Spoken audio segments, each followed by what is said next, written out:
ఆయన పట్టుకొని ఒప్పించి అన్నారం సుందిల్లా మేడిగడ్డ పేరు ఒకరించే సార్ మీరు 3 లిఫ్టులు పెట్టి ఒకదాని మీద ఒకటి లిఫ్ట్ పైకి తీసుకొచ్చి మళ్ళీ కిందికి వదిలిపెట్టి మీ కమిషన్ల కోసం కాళేశ్వరం ప్రాజెక్ట్ కట్టు.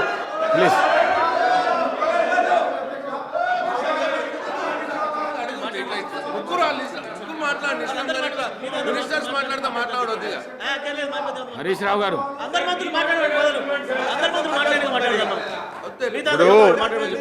సార్ స్పీకర్ సార్ మీరే చెప్పారు ఇరిగేషన్ మినిస్టరు ఎల్ఏ మినిస్టర్ లేదా సీఎం గారు మాట్లాడతారని. మీరు ఇప్పుడు సార్ మళ్ళీ అట్లా కాకుండా చూస్తాను. మాట్లాడండి.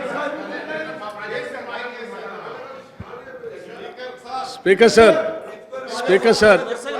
సార్ హౌస్ ఆర్డర్ దయచేసి గౌరవ సభ్యులందరినీ కూడా నేను విజ్ఞప్తి చేస్తా ఉన్నాను. దయచేసి సార్ అందరికీ చెప్తాను.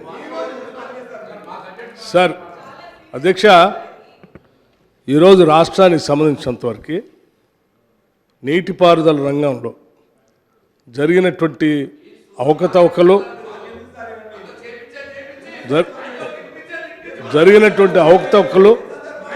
రెండు నదులపైన ఆనాటి గత ప్రభుత్వాలు 10 సంవత్సరాలు పాలన చేసిన టీఆర్ఎస్ పార్టీ నిర్మించినటువంటి ప్రాజెక్టులు ఆ రెండింటినీ బేరీజ్ వేస్తూ తెచ్చుకున్న తెలంగాణ రాష్ట్రంలో ఏ నీళ్ల కోసం అయితే మనం ఆరాటపడ్డామో ఆ ఆరాటం పూర్తిగా నీళ్లలో పోసినటువంటి విధంగా నిధులన్నీ అయిపోయినటువంటి దృష్టాంతాలను చాలా స్పష్టంగా చక్కగా ఉత్తమ్ కుమార్ రెడ్డి గారు ఈరోజు మనకు ప్రజెంటేషన్ చూపించి చాలా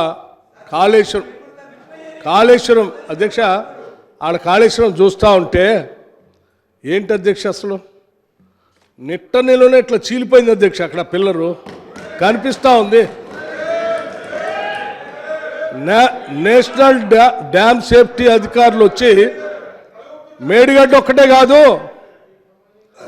అన్నారం సుందిళ్ళ పరిస్థితి కూడా ఇట్లాగే ఉండబోతోంది. మీరు తొందరపడే నీళ్ళు అందులో వదిలేరు, అవి కూడా పోతాయని చెప్తా ఉన్నారు. నీళ్ళు పోనీయద్దని జ్యోతిష్యులు కాదండి వాళ్ళు.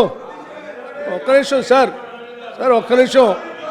ఇంత స్పష్టంగా ఆయన ప్రజెంటేషన్ ఇచ్చిన తర్వాత కూడా రాష్ట్రం అంతా చూసిన తర్వాత కూడా ఇంకా మీరు కాళేశ్వరం కుంగిపోయిన దాన్ని 94,000 కోట్లు పైబడి మీరు ఖర్చు పెట్టి మొత్తం అది కుంగిపోతూ ఉంటే దేశమంతా చూస్తూ ఉంది.